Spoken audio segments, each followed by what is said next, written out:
It is derived from 28th Mela Harikamboji. Kamach is a Vakra Sampurna Raga.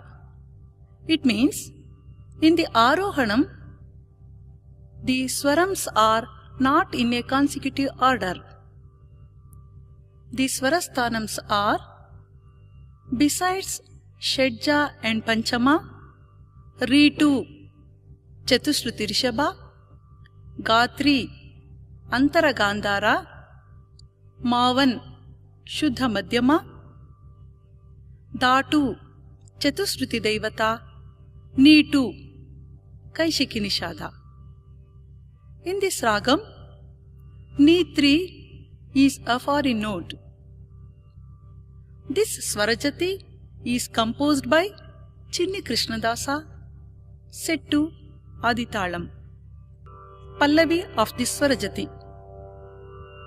Samba Shivayanave Rajatagiri. Samba Shivayanave Rajatagiri. Samba Shivayanave Rajatagiri.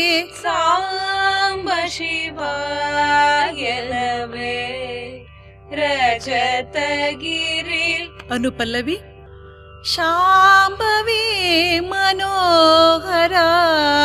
Shambhavi Manohara. Parat para Kripakara Shri.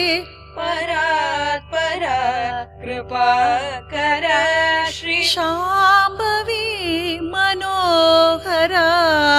Shambhavi Manohara. Parat para Kripakara Shri. Parat para Kripakara Shri. Sing Anupallavi together. Shambhavi Manohara. Parat para Kripakara Shri. Samba Shivayanave Rajatagiri.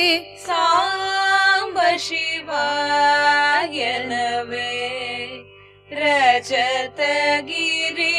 First charanam. Sari sani ni sani da. Sari sani ni sani da. Da ni da pa. Da ni da pa. Pa da pa ma. Pa da